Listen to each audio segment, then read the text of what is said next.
cité de Saint-Louis-Marie Guénon de Montfort, qui n'est pas le titre de Saint-Louis-Marie Guénon de Montfort, mais qu'on a appelé après le secret de Marie. C'est intéressant parce que c'est typique de ce que vit l'homme moderne. Il cherche des solutions, des fraternités, des pistons, enfin tout pour faire. Et puis finalement il découvre que là où est la vie, là où est l'amour, là où est les choses grandes, au grand sens, c'est auprès du Christ. Et que Jésus a dit, comme je vous ai aimé, aimez-vous les uns les autres. Hein, donc, comme je vous ai aimé, c'est-à-dire en donnant votre vie, aimez-vous. C'est ce qu'il a fait. Avec Frère Benoît-Marie et puis Frère Jean-Daniel ce matin. On avait regardé une toute minuscule vidéo là, de l'évêque aux armées qui parlait de cet homme. Et ouais, qui disait une chose assez intéressante. Qu'est-ce qu'il disait oui, on donnerait, presque, si on a un peu un cœur noble, on donnerait sa vie pour son père, sa mère, peut-être son frère de sang, sa sœur, si on n'est pas brouillé, pour des questions d'héritage. Bon. Voilà. Mais pour quelqu'un qu'on ne connaît pas. Et c'est plus que simplement défendre les citoyens, vous voyez. C'est se substituer, prendre la place de quelqu'un. Oui, c'est pour ça qu'on dit que c'est un nouveau Saint-Maximilien. Enfin, voilà. Et donc, en fait, voilà, il était dans un cheminement vraiment d'initiation chrétienne, hein, puisque ça, il était là, il était sur le point il était marié civilement, mais de se marier religieusement, donc reçoit le sacrement du mariage le 9 juin prochain. Voilà, donc en acte de... Et puis l'évêque aux armées, donc il disait qu'il était suivi par un père de l'abbaye de la Grâce, il était à la messe des rameaux dimanche dernier. Le dimanche de la Passion, pardon. Ce qu'on appelle le 5e dimanche. Voilà, donc il était en acte. Voilà, chrétienne, c'est pas... Mais il ne s'agit pas, alors c'est toujours ça, les chrétiens, c'est pas de s'approprier ce qu'il a fait, mais c'est étonnant quand même que dans notre monde, vous voyez, quand un homme se laisse, je pense qu'il a une motion d'Esprit Saint, de faire plus que ce que son service lui demandait, d'une certaine manière, qui vient de son cheminement avec le Christ, hein, finalement d'agir comme le Christ, et de montrer finalement le Christ. Un peu, il me fait penser au Père Hamel, hein. Il y a quelque chose, dans une toute autre chose, mais on voit le Christ. Et voilà, je crois que ça vaut toutes les campagnes d'évangélisation, tout ça, voilà. Et je crois qu'on va être appelé à être chrétien, et les hommes vont connaître le Christ par ce genre de témoignage. Alors, il faut se préparer. C'est vrai, hein? Écoutez, il n'y a que ça qui est le cible. Ça vaut tous les discours et toutes les... Non, c'est pas tout ce livre. Mais tout est branlant. C'est comme nous. On ressuscitera avec le Christ. Bon. Donc, vous voyez, on est dans un contexte qui nous demande. Et puis, pouvons-nous vivre ça sans une mère? Donc, c'est pour ça que c'est pas une question, Marie, c'est un secret. C'est un secret. Qu'est-ce que vous voulez? Vous ne pouvez pas obliger quelqu'un à recevoir un secret. Alors pourquoi d'où vient ce titre de secret de Marie? Comme le traité de la vraie dévotion, ce n'est pas le titre de Louis-Marie Guénon de Montfort, c'est un traité en vue de l'avènement du règne du Christ. L'avènement du règne du Christ, c'est pour ça que c'est très étonnant de voir. Pour que le règne du Christ advienne, il nous faut être des dévots de Marie, au sens ancien de dévots, c'est-à-dire vraiment des enfants de Marie, des tout proches de Marie. Alors, le traité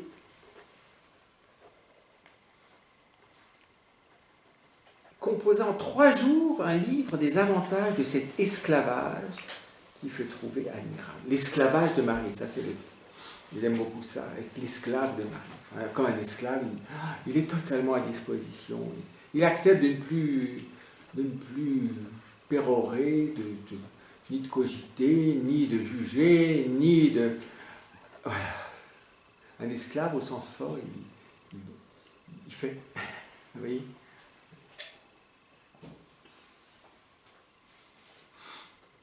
Alors, le titre vient d'une des paroles de Saint Louis-Marie. Heureuse et 1000 fois heureuse est l'âme ici-bas à qui le Saint-Esprit révèle le secret de Marie pour le faire connaître.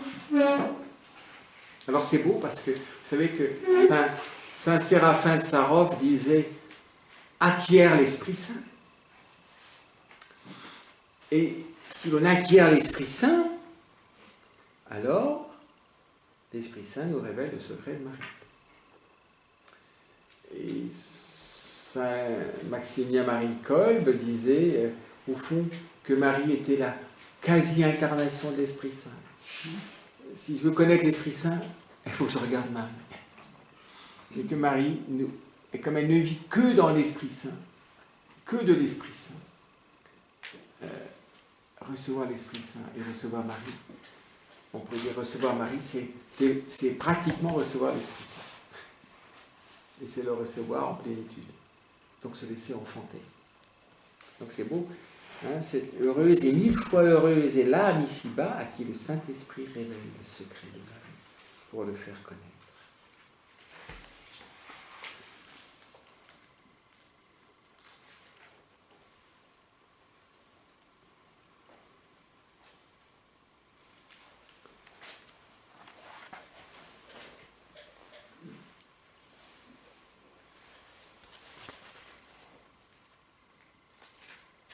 Alors, âme prédestinée, c'est la traduction. Donc le secret de Marie sur l'esclavage de la Sainte Vierge. Et aujourd'hui, c'est pour ça que oh là là. Mais très souvent, on va voir que Louis-Marie parle d'un secret.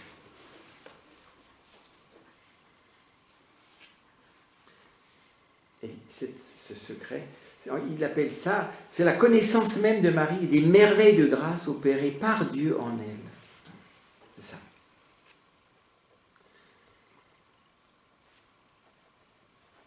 Alors, âme prédestinée, voici un secret que le Très-Haut m'a appris et que je n'ai pu trouver en aucun livre ancien ni nouveau.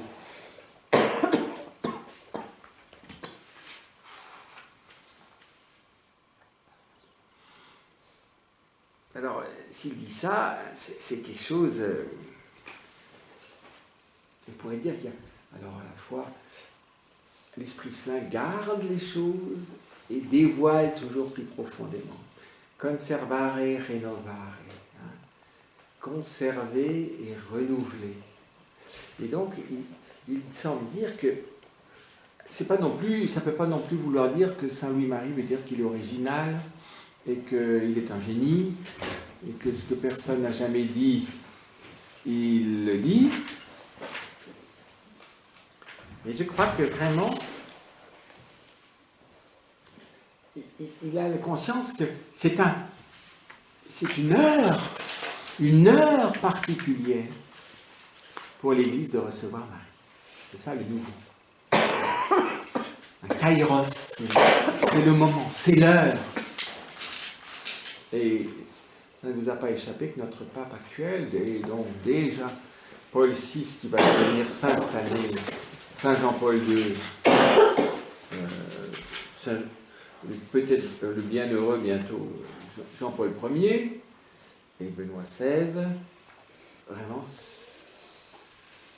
c'est des papes qui nous donnent Marie d'une façon particulière. Ceux qui étaient à Villekrose sur les 3 blancheurs. ont vu éloquemment combien Marie est donnée à l'Église, notamment pour le 3e millénaire.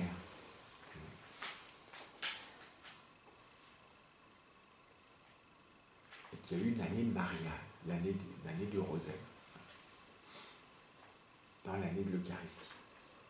Alors, voilà. Donc, tout ça, c'est pour ça que Louis-Marie Guénon de Montfort est comme un temps très particulier, ça précède d'ailleurs la Révolution, hein, vraiment de ce temps, des temps derniers de l'Église, c'est lui qui parlera des apôtres des derniers temps, hein, d'une Église toute limpide, toute purifiée, certainement toute pauvre, toute faible, mais toute vivante. Et que cela est inséparable du mystère de Marie.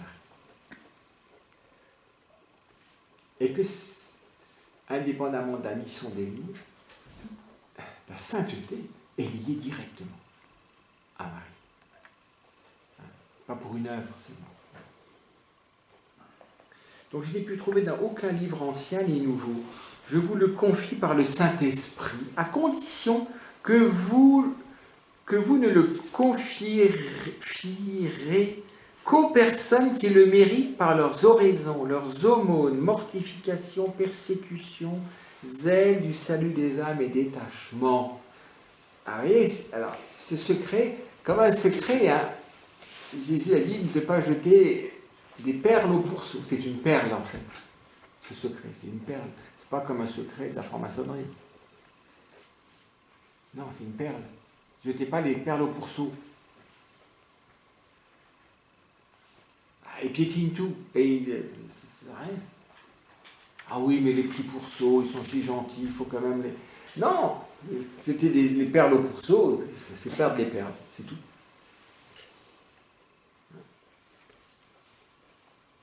Donc, vous voyez, quelles sont les personnes?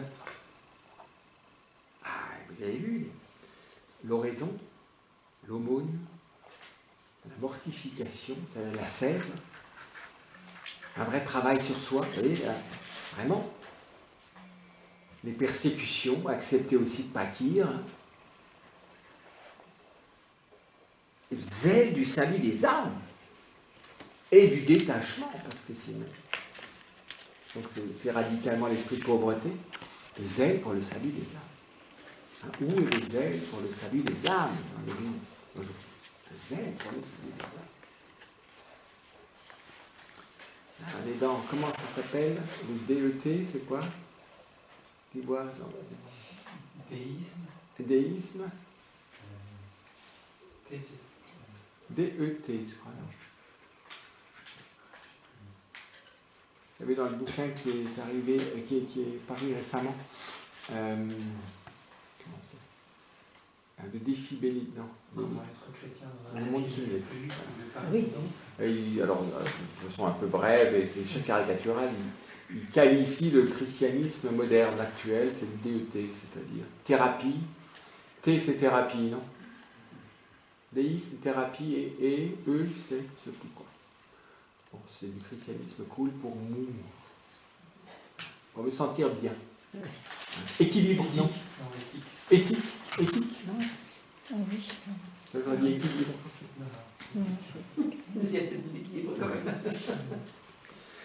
Que vous vous en serviez pour devenir sainte et céleste, dans le désir de sainteté, car ce secret ne devient grand qu'à mesure qu'une âme en fait usage. C'est pas quelque chose de conceptuel. Si je ne le mets pas en œuvre, il ne me paraîtra pas grand, et je dirais, qu'est-ce que c'est que ça? C'est en le vivant qu'il va se révéler. L'histoire de Marie, c'est une question de vivre. Prenez bien garde de demeurer les bras croisés, sans travail. Aujourd'hui, vous savez, le travail, c'est un problème. Aujourd'hui, vous savez, c'est très difficile de découvrir la vraie place du travail. Vous appuyez sur des boutons, ça marche.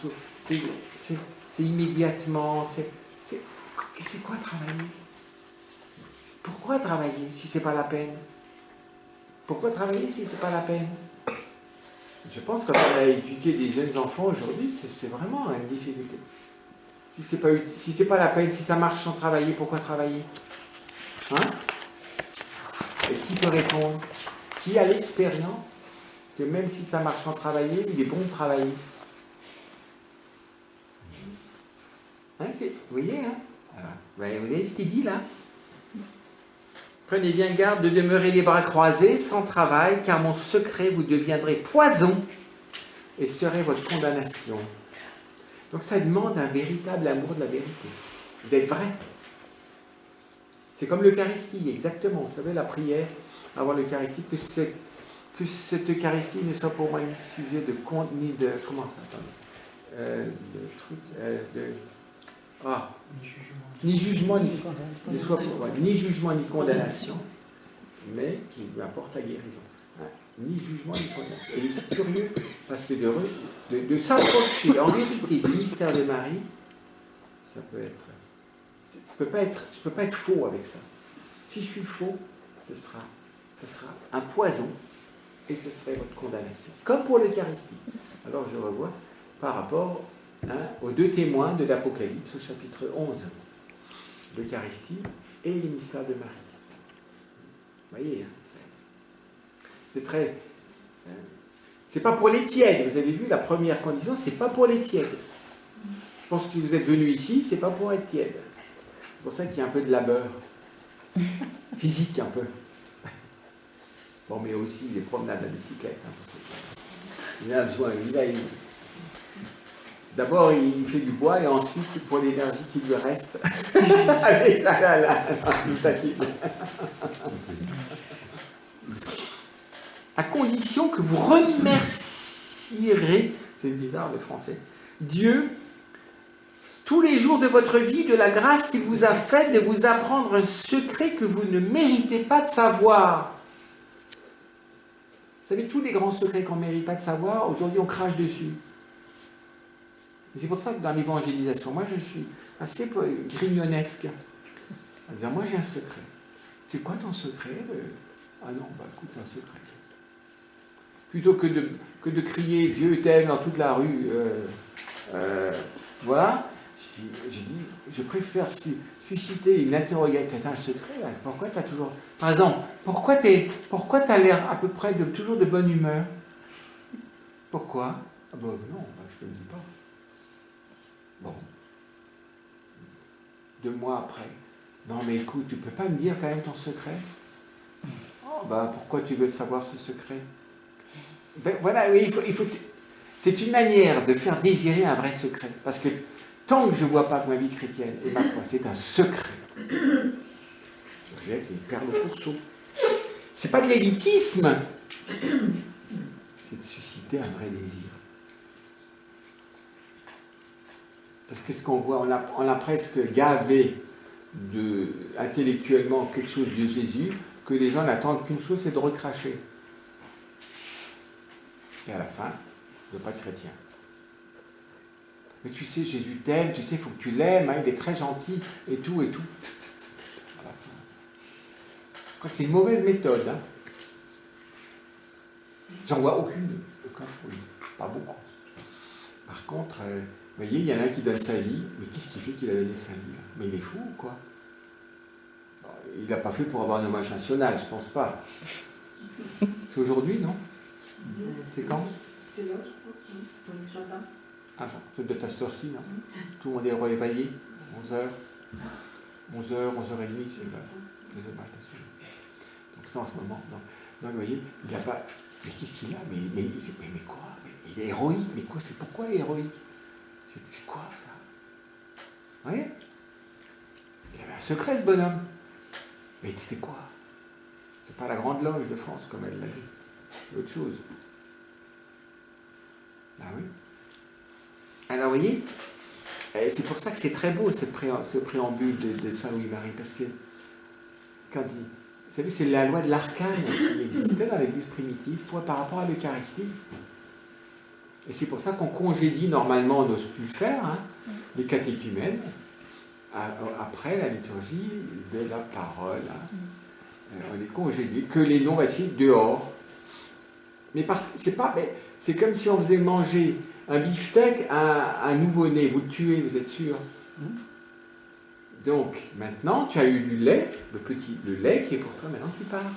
Parce que si tu veux commencer à mordre le beefsteak, tu n'as pas de dents, et tu vas t'étouffer. Vous n'osez pas les congédier, hein? Hein? Mais je pense qu'il y a quelque chose, parce que c'est le secret. Prépare-toi, attention, c'est comme digérer le beefsteak. Hein. Je suis un peu grossier, mais je prends l'image de Saint Paul, hein, parce que là, vous avez eu que du lait. La nourriture solide.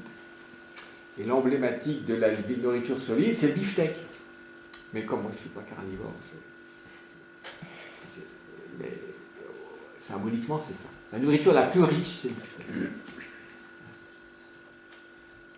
C'est une nourriture extraordinaire.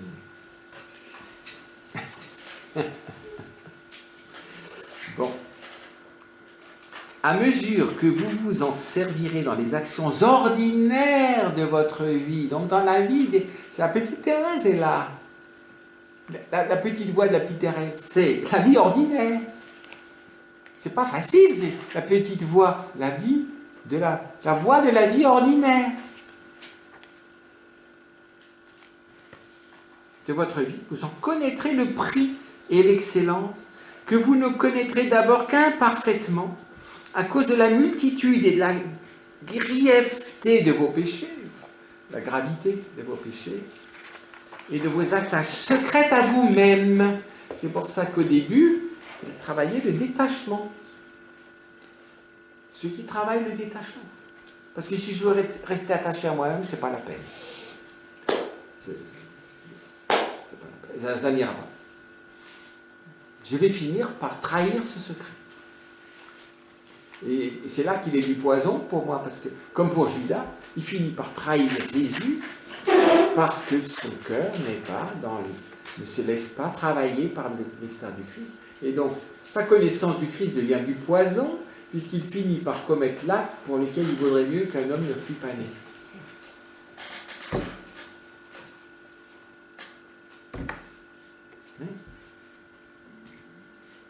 Avant de passer outre dans un désir empressé et naturel de connaître la vérité, dites dévotement à genoux, avant de passer outre dans un désir empressé et naturel de connaître la vérité, dites d'abord l'Ave Maris Stella et le Veni Creator, pour demander à Dieu la grâce de comprendre et de goûter ce divin mystère.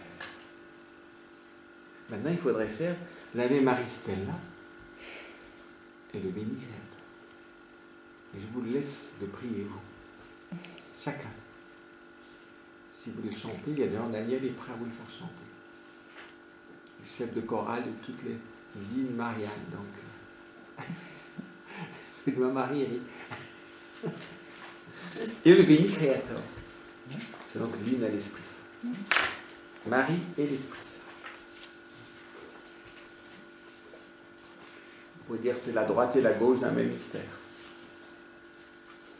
Pour demander à Dieu la grâce de comprendre et de goûter ce divin mystère, à cause du peu de temps que j'ai pour écrire et du peu que vous avez à lire, je dirai tout en abrégé. Donc c'est succinct. Attention, c'est une pilule concentrée.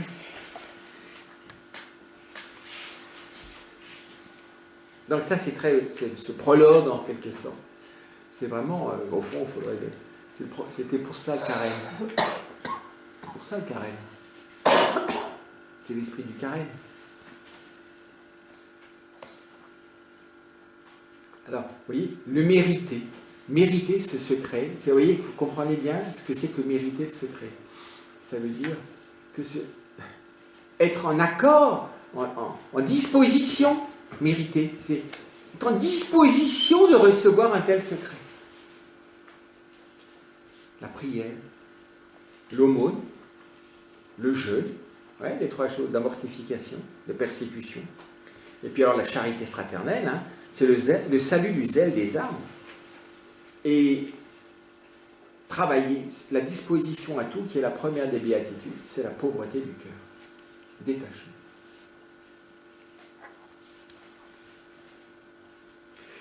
Quel est mon désir? Avoir un vrai et grand désir. Selon le Concile Vatican II, le vrai désir, c'est les désirs du Père sur nous. Et qu'est-ce que désire le Père pour chacun de nous, puisqu'il nous appelle par notre nom? Que nous soyons des saints, c'est-à-dire des vrais enfants de Dieu, des fils de Dieu. Que vous vous enseignez pour devenir saints et célestes. C'est quel désir? Tu veux quoi? Être chrétien, et ne pas désirer être saint, c'est pas saisir vraiment l'enjeu d'être chrétien. Je prends et vouloir être saint comme de l'orgueil, comme si c'était des classes préparatoires aux grandes écoles. Et non, c'est entendre les appels de l'amour. L'amour appelle toujours jusqu'au bout. C'est ça le désir de devenir saint. Quel est le désir de mon cœur? Si je ne veux pas devenir saint, c'est pas la peine. Pas besoin de Marie.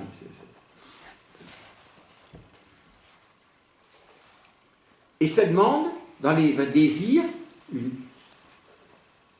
mise en œuvre, un travail. Un désir sans travail, ça s'appelle la velléité. C'est de la velléité. Oh, j'aimerais bien, mais... Et je fais rien. Demain. C'est pour les autres. Mais j'en suis pas digne. Alors ça ressemble à l'humilité. Non, je me justifie pour ne pas m'y mettre. Je ne supporte pas de ne pas y arriver. Non, on voit ça les enfants. Hein. Ils ne veulent pas parce qu'ils n'y arrivent pas. Donc ils ne supportent pas leur impuissance, leur imperfection. C'est de l'orgueil. Et puis ils rendent grâce. La gratuité. La gratuité, la troisième. Vous voyez, je reprends rapidement. Mais vous voyez ça? La gratuité. Vous remerciez Dieu tous les jours de votre vie, de la grâce qu'il vous a fait de vous apprendre un secret que vous ne méritez pas de savoir. Nous croyons que nous méritons tout. J'ai droit à. Vous savez, on est dans l'ère des droits de. Droit à. J'ai droit à. Je ne mérite rien du tout. Gratuit. Merci, merci. Je ne mérite même pas de me réveiller le matin. Je ne mérite pas cette journée. Je ne la mérite pas. C'est gratuit. Qu'est-ce que j'ai fait pour me réveiller ce matin? Je ne mérite pas de m'être réveillé ce matin. Mais vous voyez, on est complètement à côté de la plaque. Donc vous voyez, les dispositions pour recevoir, c'est pas n'importe quoi. Hein. C'est pour ça que j'y reste un petit peu là. Et c'est pour ça que c'est tout le temps un sujet de polémique, Marie, dans l'Église, puisque c'est dans l'Église catholique que Marie a été reçue le plus hardiment, mais c'est aussi là qu'on se divise au sujet de Marie, et que c'est un sujet idéologique, et que les gens vous renvoient dans vos buts, et que si vous êtes lié à Marie, ben vous êtes bon, dans le meilleur des cas, on vous méprise. Ben, c'est une bien heureuse. Aimez-vous être persécuté? Si je ne supporte pas d'être persécuté, mettons, ce n'est pas la peine que je rentre dans ce secret, c'est pas la peine. Vous voyez, je donne un exemple. Il ne faut pas pleurer, oh, ils ne comprennent pas Marie. Mais vous comprenez pourquoi? Pourquoi la plupart, au nom du Christ, disent de toute façon, il n'y a rien à faire avec Marie. Alors on a un pape qui utilise un moment très simple, alors par le bas, il dit, écoutez, un enfant qui pense qu'il n'a pas besoin de mère, écoutez, c'est grave. Bon, alors réfléchissez. Donc vous voyez que Marie est à la fois toujours à l'alpha et à l'oméga de la vie chrétienne. Elle est celle qui récupère les pécheurs, Alors là, oui, là on peut comprendre, mais après, elle est aussi celle qui veut nous conduire au cœur de la vie afin que nous puissions donner notre vie pour nos frères. Le sel des âmes. Il a donné sa vie pour quelqu'un qui ne connaissait pas. Mais pourquoi? C'est une personne humaine. C'est pas parce qu'il les connaissait, parce qu'il l'aime, parce qu'il les a jugés bien ou pas, je sais pas. Comment elle s'appelait? Julia? Comment elle s'appelle? Oui, Julie. Mais Julie, hein? Mais elle a un nom.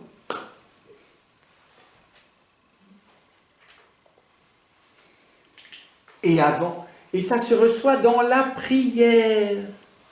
Je vais prier la maman. L'étoile de la mer.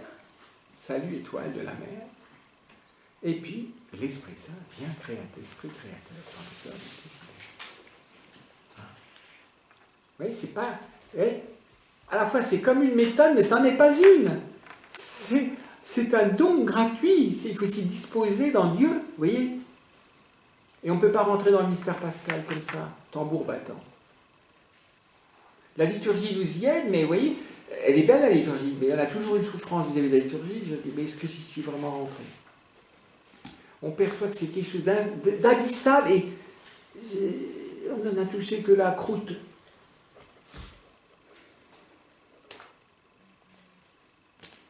Et que je ne peux pas y entrer par moi-même. Je peux y entrer que par Ave Maria Stella, Veni Creator. Alors, petit paragraphe 3. Âme, image vivante de Dieu, et rachetée du sang précieux de Jésus-Christ. Image vivante de Dieu. Là, nous avons été créés à son image en vue d'une vivante ressemblance. Qu'on dit créé à l'image et à la ressemblance de Dieu. À l'image, mais une image, une vraie image, c'est une ressemblance. Une image qui ne ressemble pas est une mauvaise image. Et cette ressemblance ne peut être qu'à travers la vie. Vous pouvez ressembler à Dieu qu'à travers votre vie. La ressemblance ne peut s'accomplir que dans la vie. Vous comprenez? C'est qu'à travers la vie que je peux ressembler à Dieu. Donc, l'image vivante de Dieu. On pourrait dire, hein, c'est une image parfaite, une image vivante de Dieu. Donc c'est une image vraiment ressemblante. Et rachetée du sang précieux du Christ. C'est-à-dire, je me reçois vraiment du sang précieux du Christ. Je suis sauvé. Je ressens mon Sauveur. Hein, racheté du sang précieux du Christ. La volonté du Dieu sur vous est que vous deveniez saintes comme lui dans cette vie et glorieuse comme lui dans l'autre. Donc sainte par rapport à l'âme. Hein. Et regarde notre âme. Le féminin, c'est l'âme. C'est beau d'ailleurs parce que nous sommes tous appelés à être configurés au féminin. L'âme, puisque c'est le mystère qui reçoit. C'est le mystère féminin de recevoir. Et d'être vivant de ce que j'ai reçu. Que de vous deveniez sainte comme lui dans cette vie et glorieuse comme lui dans l'autre. Saint dans cette vie, c'est vous dire combien ça va nous changer le regard sur l'Évangile. L'Évangile, c'est la vie de Jésus, comme le dit la petite Thérèse. Donc la vie sainte. Je vois la sainteté dans la vie de Jésus. Et glorieux comme lui dans l'autre. Glorieux. Il est ressuscité et il est assis à la droite de Dieu le Père dans son mystère d'ascension. Glorieux. L'acquisition de la sainteté de Dieu, acquisition, le même mot que pour Saint Séraphin de l'Esprit Saint. Alors l'acquisition, hein, faites attention, c'est pas le mot acquisition aujourd'hui. L'acquisition de la sainteté de Dieu est votre vocation assurée. Ça vous est donné. Dieu le désire. Dieu nous a créés pour cela. C'est pour ça que c'est assuré. Mais pas assuré en se tournant les pouces. Du côté de Dieu, oui, il la veut pour moi. Et je dois la désirer. C'est le Concile Vatican II. Au boulot. Mais pas en croyant que c'est par mon boulot que je vais y arriver, mais c'est une coopération avec la grâce. Je dois poser des actes. C'est ça le travail. Je dois poser des actes. Ce n'est pas simplement parler. Jésus dit, ce n'est pas ceux qui disent Seigneur, Seigneur, Seigneur, qui entrent dans le royaume de Dieu. C'est ceux qui font la volonté de Dieu. Ou Saint Jacques, il dit, montre-moi ta foi qui n'agit pas.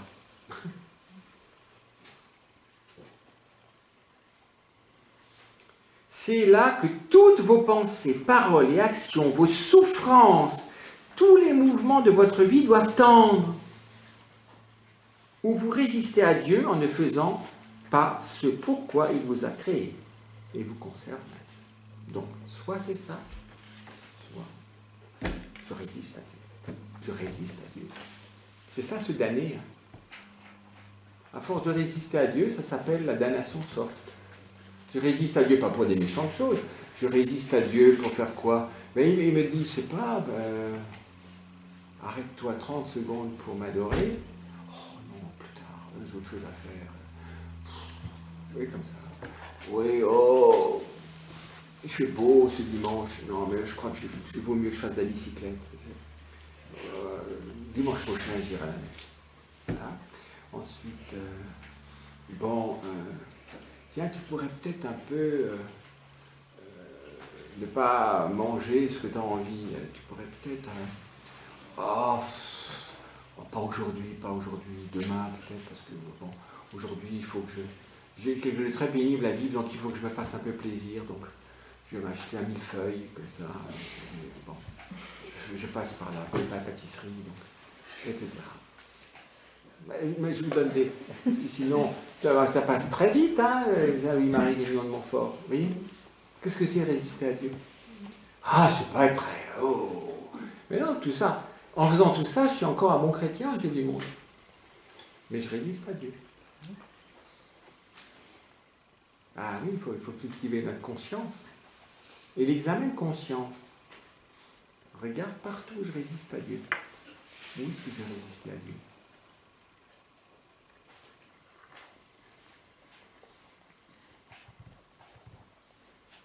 Donc, vous voyez, l'acquisition de la sainteté est votre vocation assurée. C'est sûr. C'est votre vraie vocation. La sainteté, c'est ma vocation. Dieu a voulu l'homme pour la sainteté. Pas pour avoir des vivants bizarres dans le parc zoologique de la Terre. Zoologique, d'ailleurs, de la vie, hein. Le parc de la vie. Zoo, c'est la vie. Des vivants. Donc l'homme est un vivant remarquable dans le parc de Dieu. Non, il n'a pas voulu l'homme pour ça. Pour être des saints. Donc des fils de Dieu. Et si vous donnez son fils, vous comprenez, c'est pour ça. Il n'a pas dit, mais j'ai vu que vous parlez, je ne vous ai jamais rien montré. J'avais un prof de violon qui rarement jouait. Il y en a un qui jouait des choses, et l'autre qui ne jouait jamais. Il me dit toujours qu'il n'y allait pas, mais il ne jouait pas. C'est mieux quand quelqu'un joue, parce qu'au moins on voit. Alors, Dieu a joué. Il est devenu homme en étant fils. Il m'a montré ce qu'est un homme fils de Dieu. Et c'est pour cela qu'il m'a créé, pour que je sois homme fils de Dieu. Je sois fils de Dieu. Comme aucune créature ne peut devenir fils de Dieu. Oh, quel ouvrage admirable! La poussière changée en lumière, l'ordure en pureté, le péché en sainteté, la créature en le Créateur et l'homme en Dieu. Voilà. Voilà la métamorphose, voilà le mystère pascal. Voilà la vraie alchimie. Voilà l'œuvre de l'Esprit Paraclet. Oh, ouvrage admirable, je le répète, mais ouvrage difficile en lui-même, impossible à la seule nature. Je vous renvoie à la note de la Congrégation pour la doctrine de la foi, Placoïde, je ne sais pas quoi, là, sur les erreurs concernant le salut. Les néognoses, les gnoses, il suffit que par la connaissance, voilà, il suffit d'être bien initié à une bonne connaissance et on est sauvé. Ou alors, le salut est la conséquence de mes organisations et de mes méthodes. Voilà. Néo-pélagianisme. Alors il est dit, hein,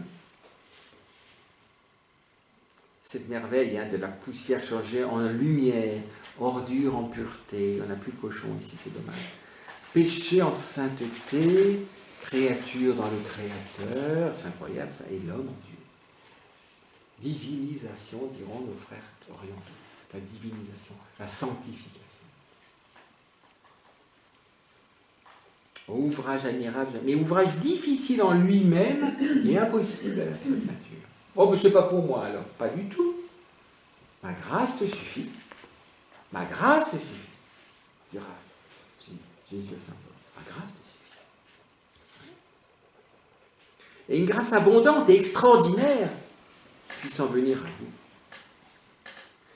Et la création de tout l'univers n'est pas un si grand chef-d'œuvre que celui-ci, c'est-à-dire la sanctification de l'homme, la conversion dans la sainteté d'un homme, d'une personne humaine. Rien n'est plus beau que ça. Rien n'est plus admirable que ça. La création, c'est encore rien à côté de ça.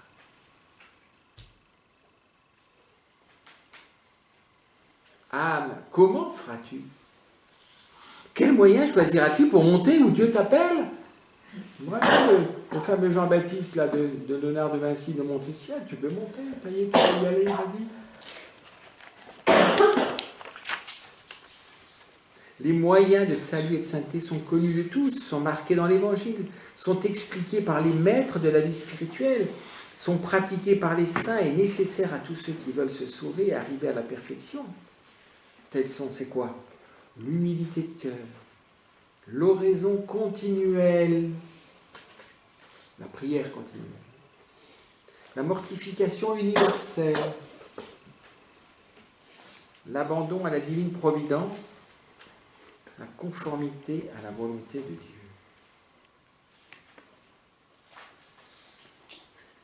Pour pratiquer tous ces moyens de salut et de sainteté, la grâce et le secours de Dieu est absolument nécessaire et cette grâce est donnée à tous, plus ou moins grande. Personne n'en doute. Plutôt que personne n'en doute. Je dis, plus ou moins grande. Car Dieu, quoiqu'infiniment bon, ne donne pas sa grâce également forte à tous, quoiqu'il la donne suffisante à tous. Il n'y a rien d'uniforme. L'uniformité, ce n'est pas Dieu. L'uniformité, ce n'est pas l'amour. Il faut aimer chacun, il faut aimer tous également. Maintenant, vous aimez tous d'une façon unique, personnelle. Il ne faut pas chercher l'égalité dans l'amour, ni dans la grâce. C'est personnel. L'âme fidèle a une grande grâce. L'âme fidèle a une grande grâce. Accent, hein. Fidèle à une grande grâce, fait une grande action et avec une faible grâce, fait une petite action. Le prix et l'excellence de la grâce donnée de Dieu et suivie de l'âme fait le prix et l'excellence de nos actions. Ce n'est pas les choses objectives, grandes ou petites, c'est, vous avez vu, le prix et l'excellence de la grâce donnée de Dieu et suivie de l'âme fait le prix et l'excellence de nos actions. C'est la sainteté de la grâce. Et suivi de l'âme qui agit, qui fait l'excellence de l'action. C'est pour ça que les petites choses peuvent être extrêmement saintes. Tout le monde ne va pas poser un acte comme Arnaud Beltrame. Mais s'il nous demande, c'est préparé par les petites choses. Je sais pas, il a fait la vaisselle le matin, il a conduit, il n'avait pas envie de conduire, il n'avait pas le temps, mais il a quand même conduit des enfants. Je sais pas, il n'avait pas d'enfants. Enfin, voilà, j'invente. Enfin, pas encore.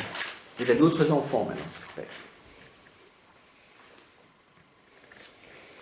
Tout se réduit donc à trouver un moyen facile pour obtenir de Dieu la grâce nécessaire pour devenir saint. Se disposer à la grâce. Qu'est-ce que je peux faire? Me disposer à la grâce. C'est Dieu qui donne la grâce. Et celle qui veut. Mais je peux me disposer.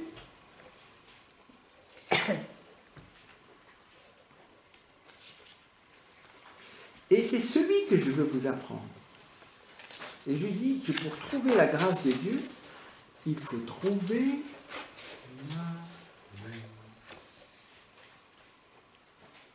Je te salue Marie, pleine de grâce.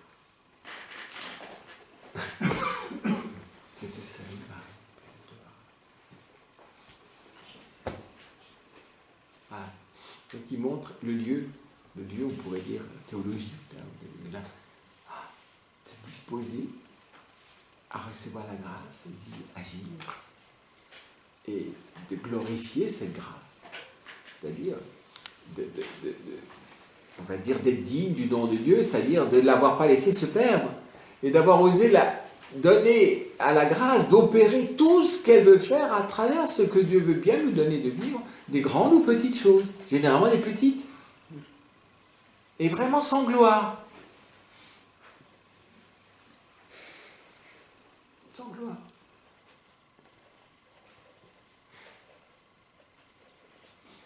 Parce que c'est Marie seule qui a trouvé grâce devant Dieu. Et pour soi et pour chaque homme en particulier. Les patriarches et les prophètes, tous les saints de l'ancienne loi, ont pu trouver cette grâce. Car tu as trouvé grâce devant Dieu. Car tu as trouvé grâce devant Dieu. C'est elle qui a donné l'être et la vie à l'auteur de toute grâce. Et c'est à cause de cela, elle est appelée Mère de la grâce, Mater Gratiae. Mère de la grâce, Mère de toute grâce. Il y a plusieurs sanctuaires qui sont comme ça, Mère de toute grâce.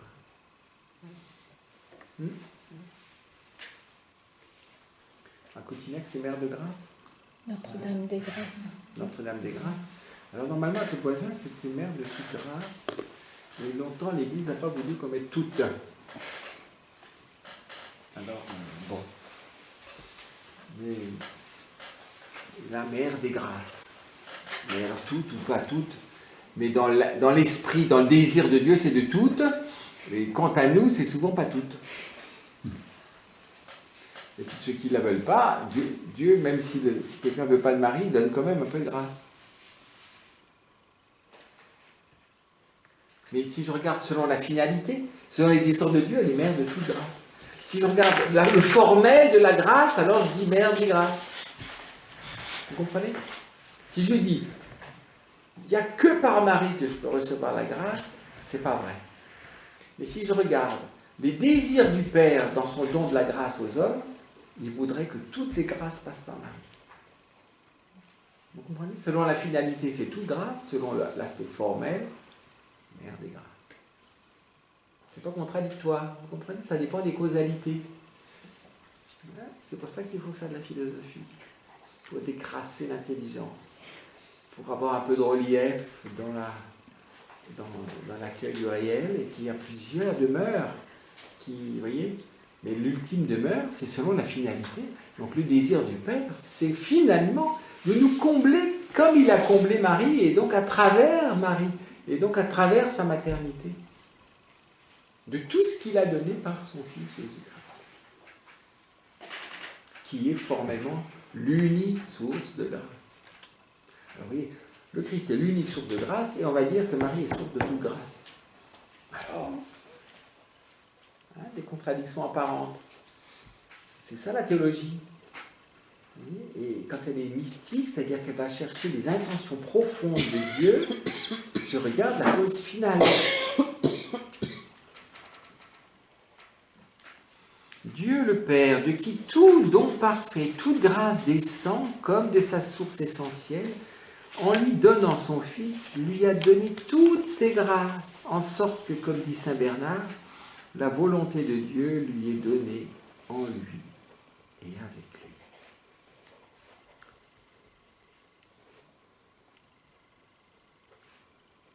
Donc elle est devenue le réceptacle de toutes les grâces de Dieu. Et donc il lui est donné la volonté de Dieu. Elle est comme dispensatrice de la volonté de Dieu. En elle s'accomplit la volonté de Dieu. C'est ce que je vous disais tout à l'heure, d'une façon autre, selon le XXIe siècle. Là, c'est selon le langage un peu, comment dire, vous comprenez? Je ne sais pas trop comment c'est ce langage.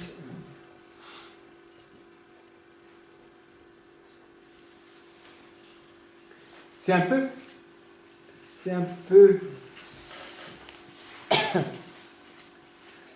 on peut dire un petit peu raide, vous voyez. Si je dis, c'est le désir du Père de nous donner cela. Et donc, vous voyez, c'est tout souple. Même s'il donne tout par le Christ.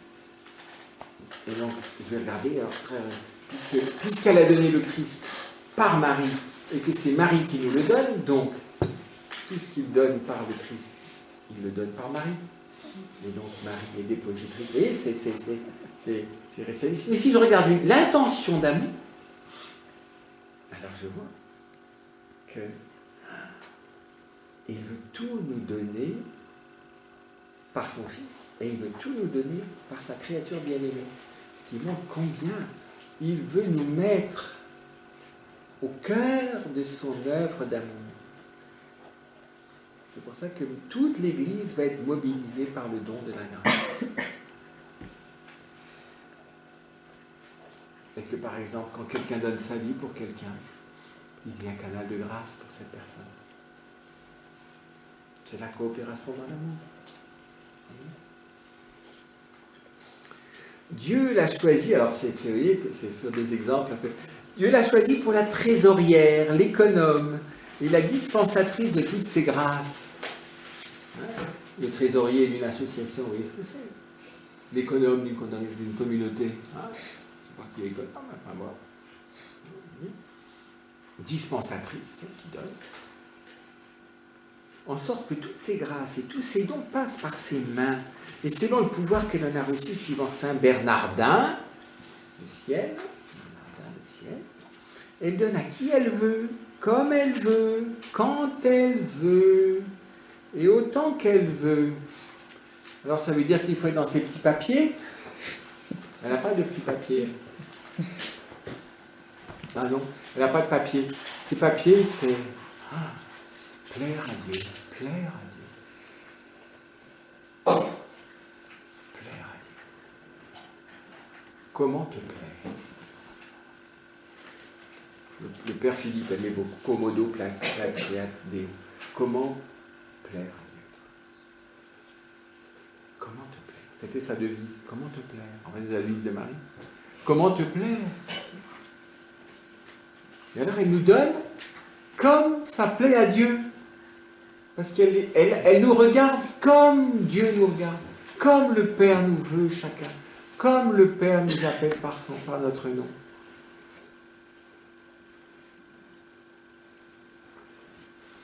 Donc, elle donne quoi? Les vertus de Jésus-Christ et les dons du Saint-Esprit.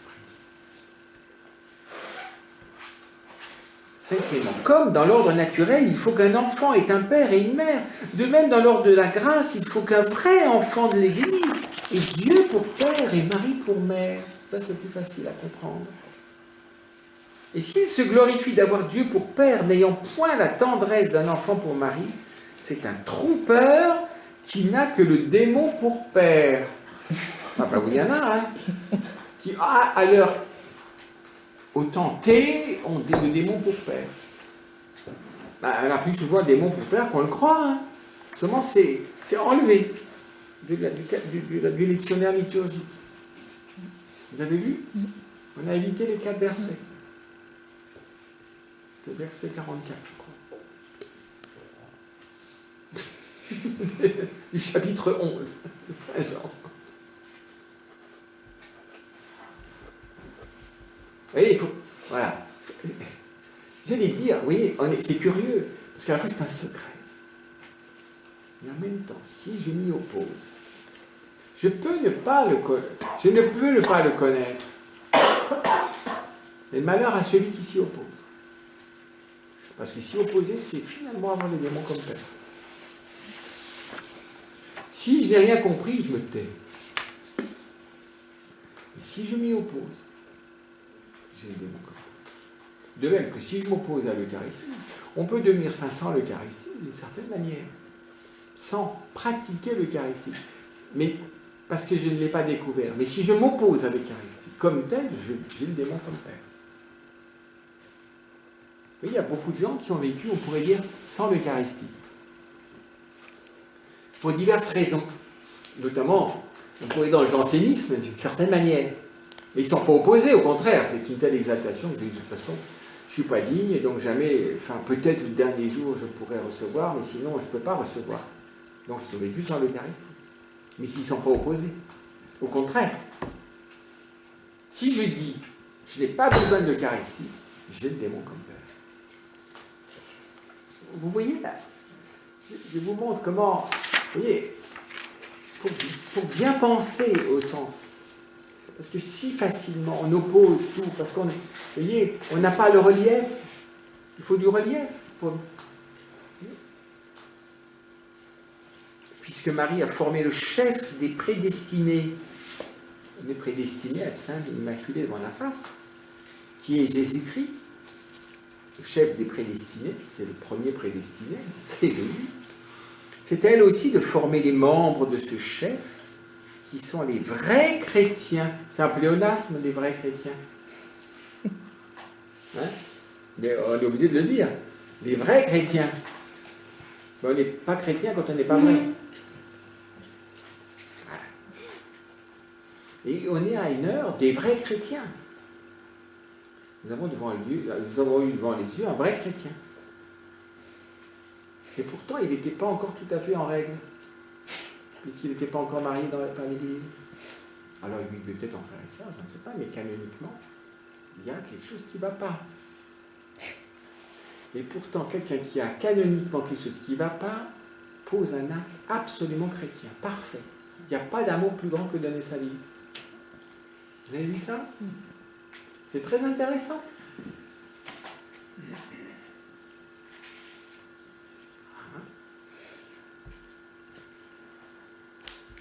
Car une mère ne forme pas le chef sans les membres. Vous vous rendez compte? Marie aurait fait la tête et puis plus rien. Donc tu as juste fait la tête, le reste non. Le reste va se passer sans toi. Tu vois, tu as fait la tête et puis maintenant les autres. C'est joli comme... Ça ne peut pas tenir debout, vous avez vu, il n'aurait qu'une tête. Alors le corps va se fabriquer, je ne sais pas comment. Car une mère ne forme pas le chef sans les membres, ni les membres sans le chef. Quiconque. Ça, c'est le grand argument de notre pape actuel pour Marie. Et aussi pour l'Église. Tu es une mère. Si tu n'es pas mère, tu n'es pas l'Église. Là où l'Église n'est pas mère, c'est vrai. Vous reconnaissez l'Église vraie là où il y a une mère. Là où il n'y a pas de mère, il n'y a pas d'Église. En acte. Formellement, si.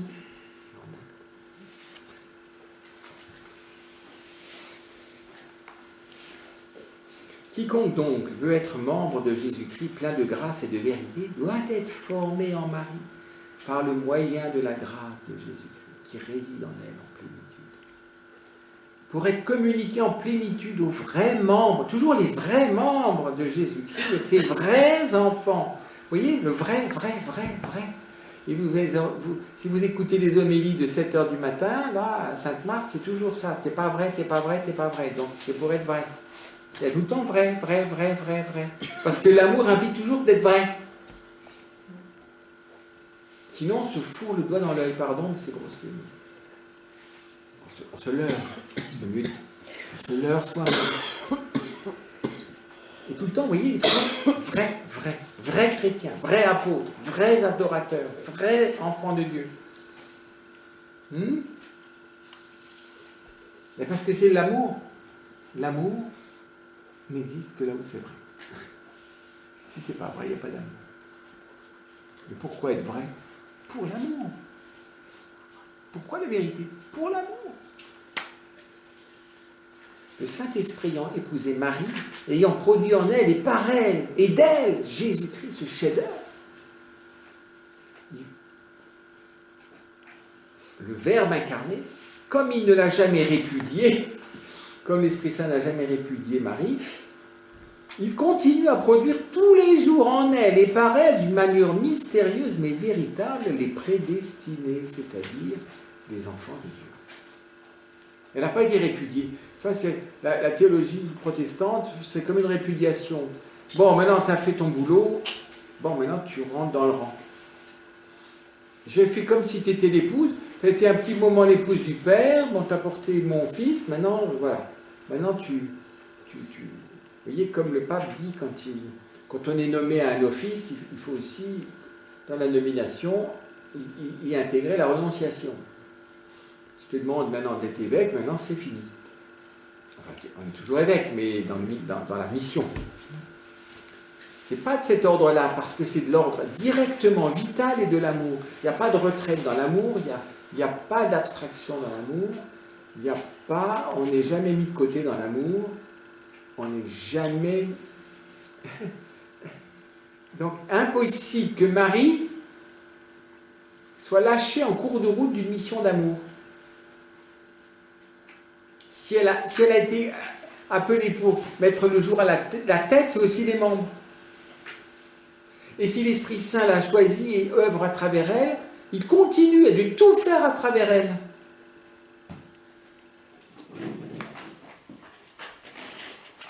Les prédestinés.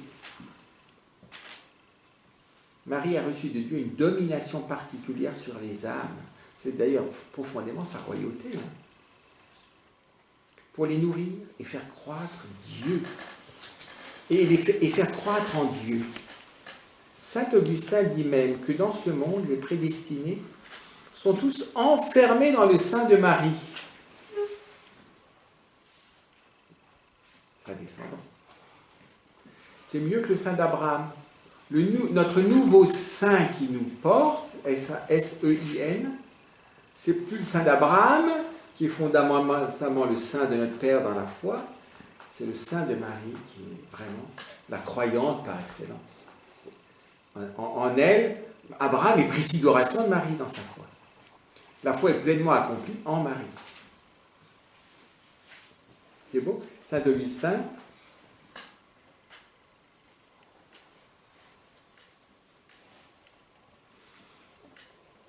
dit même que dans ce monde, les prédestinés sont tous enfermés dans le sein de Marie. On est comme des embryons et des fœtus par rapport à notre vie divine. Et qu'ils ne viennent au jour que lorsque cette bonne mère les enfante à la vie éternelle. Et quand se fait vraiment l'enfantement plénier, c'est l'heure de notre mort. Par conséquent, comme l'enfant tire toute sa nourriture de sa mère, qui la rend proportionnée à sa faiblesse, le placenta, c'est un organe qui proportionne admirablement, j'allais dire, le sang de la mère pour l'enfant. C'est extraordinaire, le placenta. C'est pour ça qu'il a tant de vertus, d'ailleurs. C'est un transformateur extraordinaire, le placenta. Par conséquent, comme l'enfant tire toute sa nourriture de sa mère, qui la rend proportionnée à sa faiblesse, de même, les prédestinés tirent toute leur nourriture spirituelle et toute leur force de Marie. Toute leur force de Marie. C'est ça, Jean. Le mystère de Jean. C'est ça, Jean. C'est la descendance de Jean. C'est la descendance de Marie. C'est la même. La descendance de la femme, c'est la descendance de Jean. Concrètement, le premier enfanté, c'est Jean. Et c'est à Marie que Dieu le Père a dit « In Jacob in habita ». Ma fille, demeurez en Jacob. C'est-à-dire dans mes prédestinés figurés par Jacob. C'est à Marie que Dieu le Fils a dit « In Israël héréditare ». Ma chère mère, ayez votre héritage en Israël. Vous voyez, ça c'est le beau langage de Louis-Marie. Ma chère mère, ayez votre héritage en Israël. C'est-à-dire dans les prédestinés, c'est sa descendance. La descendance de la femme. Enfin, c'est à Marie que le Saint-Esprit a dit « Il electis meis mite radices ». Alors, jetez ma fidèle épouse des racines en mes élus. Enraciner mes élus. Donner des racines à mes élus. Et vous savez que le placenta, c'est des vraies racines qui vont dans la matrice. C'est extraordinaire. Ça vient des racines. On est nourri par les racines. Le corps humain est une vraie parabole de ces grands mystères. C'est extraordinaire. Quiconque donc est élu et prédestiné à la Sainte Vierge demeurant chez soi. Donc, quiconque est élu et prédestiné, il a la Sainte Vierge demeurante chez soi. Ah, dès cette heure-là, il l'a pris chez lui. Donc, elle est demeurante chez lui. C'est-à-dire dans son âme. C'est pas dans la baraque de Jean. C'est pas dans sa maison, chez lui. C'est pour ça que même quand Pierre est chez Jean, au fond, il est matériellement dans la maison où Marie est reçue, mais foncièrement c'est dans l'âme qu'on reçoit Marie. Je pense que Marie l'a gardé de désespérer. L'a gardé de finalement pouvoir à l'heure venue croire en la miséricorde de Dieu. Pierre, même Simon-Pierre, pardon, ça le vieux Pierre encore, Simon-Pierre, est-ce que tu m'aimes plus que ceci? Et il allait s'y jeter les racines. Et c'est quoi ces racines? D'une profonde humilité, d'une ardente charité et de toutes les vertus.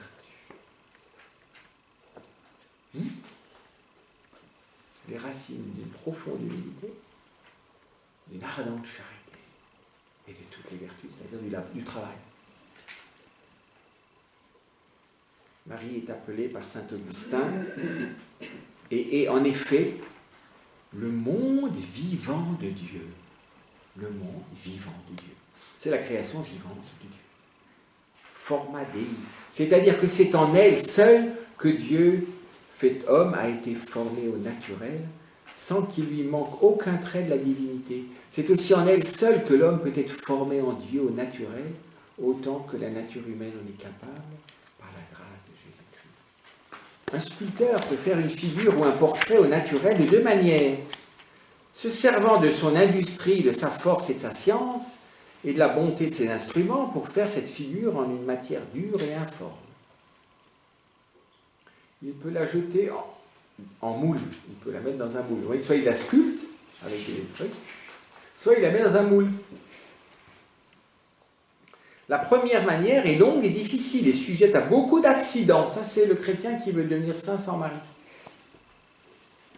Et se fait cabosser tous les jours dans la sculpture. Et il risque de partir en éclats.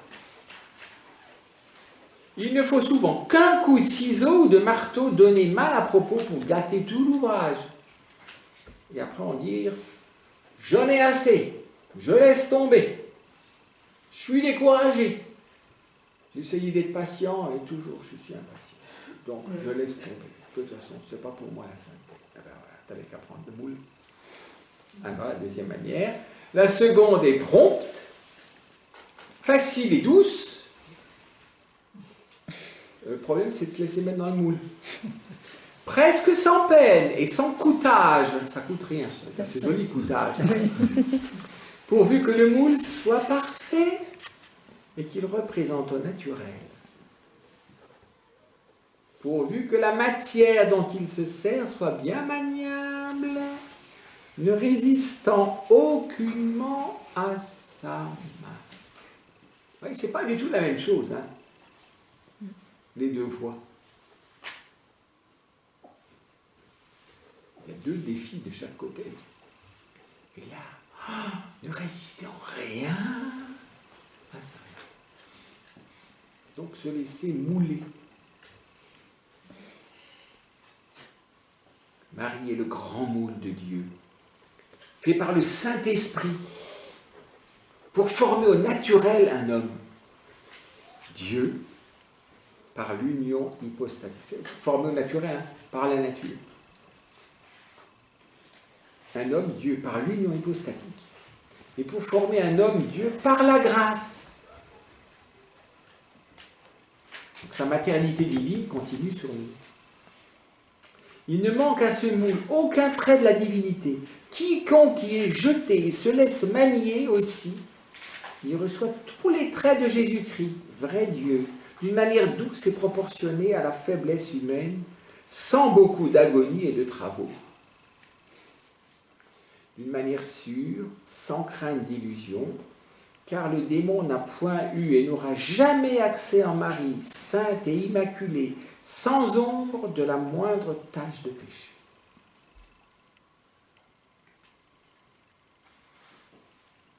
C'est ce que donne l'icône. L'icône nous donne, à travers le visage d'une personne unique donnée, du saint, me donne le visage du Christ, la divine ressemblance. C'est pour ça que pour écrire une icône, il faut l'Esprit Saint. C'est pour ça qu'il y a très peu de vraies icônes. Il y a des icônes formelles. Alors quand on veut faire des icônes des saints d'Occident, c'est une catastrophe. On prend une photo, puis on essaie de donner le genre icône à partir des traits de la photo. Mais l'icône, il y a des aspects des traits du visage, mais c'est autre chose. C'est un mystère. C'est le moulage vivant du Christ. Ô chère âme, qu'il y a de différence entre une âme formée en Jésus-Christ par les voies ordinaires de ceux qui, comme les sculpteurs, se fient en leur savoir-faire et s'appuient sur leur industrie, et entre une âme bien maniable, bien déliée, bien fondue, et qui, sans aucun appui sur elle-même, se jette en Marie et s'y laisse manier à l'opération du Saint-Esprit. Qu'il y a des tâches, qu'il y a des défauts, qu'il y a des ténèbres, qu'il y a des illusions, qu'il y a de naturel, qu'il y a d'humain dans la première âme, et que la seconde est pure, divine et semblable à Jésus.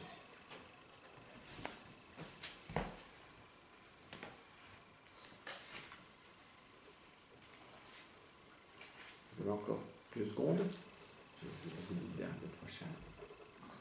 Il n'y a point et il n'y aura jamais créature où Dieu soit plus grand, hors de lui-même et en lui-même, que dans la divine Marie. Vous voyez, divine Marie. Oh là là, c'est une déesse. Bon.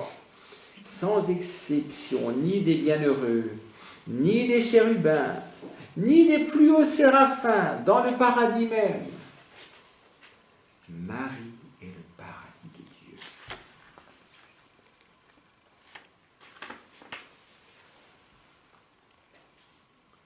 Et son monde ineffable, où le Fils de Dieu est entré pour y opérer des merveilles, pour le garder et s'y complaire. Il a fait un monde pour l'homme voyageur. C'est celui-ci. Il a fait un monde pour l'homme bienheureux, et c'est le paradis. Mais il en a fait un autre pour lui, auquel il a donné le nom de Marie. Monde inconnu presque à tous les mortels ici-bas et incompréhensible à tous les anges et les bienheureux là-haut dans le ciel, qui dans l'admiration de voir Dieu si relevé, si reculé d'eux tous, si séparé, si caché dans son monde, la divine Marie s'écrie jour et nuit, Saint, Saint, Saint. Heureuse et 1000 fois heureuse est l'âme ici-bas qui le Saint-Esprit révèle le secret de Marie pour le connaître. Et à qui il ouvre ce jardin clos pour y entrer. Cette fontaine scellée pour y puiser et boire à longs traits les eaux vives de la grâce. Cette âme ne trouvera que Dieu seul, sans créature, dans cette aimable créature. Mais Dieu en même temps, infiniment saint et relevé, infiniment concédant, condescendant et proportionné à sa faiblesse. Donc on trouve en même temps Dieu infiniment saint et relevé, transcendant, mais aussi infiniment concédant et proportionné à sa faiblesse. Puisque Dieu est partout, on peut le trouver partout, c'est toujours ce qu'on vous dit, Dieu est partout, pour tout neutraliser, mais Dieu est partout. Bon, trouve-le partout, jusque dans les enfers. Mais il n'y a point de lieu où la créature puisse le trouver plus proche d'elle, plus proportionné à sa faiblesse qu'en Marie, puisque c'est pour cet effet qu'il y est descendu. Par ailleurs, il est le pain des forts et des anges, mais en Marie, il est le pain des enfants.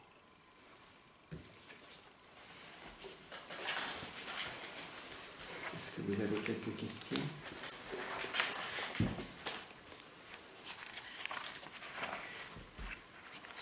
Vous voyez, tout ça, c'est une explicitation de cette parole. C'est la parole pour le disciple bien-aimé. Le premier paragraphe de ce chose, c'est d'être un disciple bien-aimé. Voici ta mère.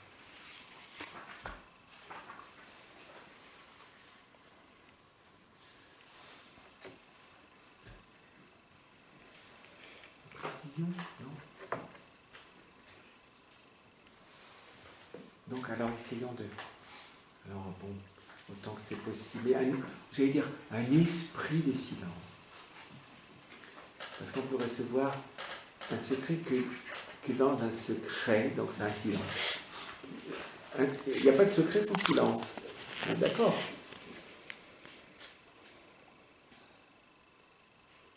Garder un secret, c'est garder le silence.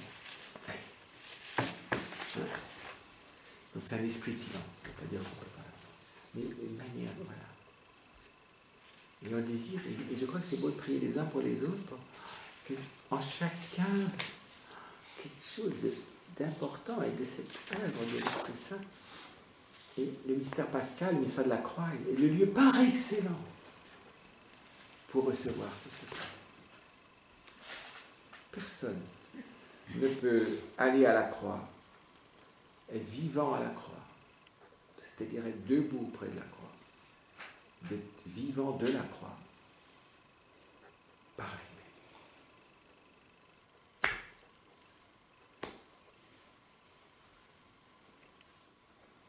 Alors on va dire pourquoi Dieu a fait quelque chose qu'on ne peut pas faire par nous-mêmes. Ben justement parce qu'il veut nous combler. Sinon, on serait comme des cochons d'Inde dans une cage pleine de carottes. Ça, c'est proportionné. Nous ne sommes pas des cochons d'Inde destinés à être bienheureux des carottes. C'est une toute petite créature spécialement prédestinée pour être bienheureux de Dieu lui-même. Voilà le mystère. Et d'être artisan de ce don, que nous soyons un jour tous bienheureux. Chacun est vraiment dans la communion les uns avec les autres. C'est ça la Jérusalem céleste.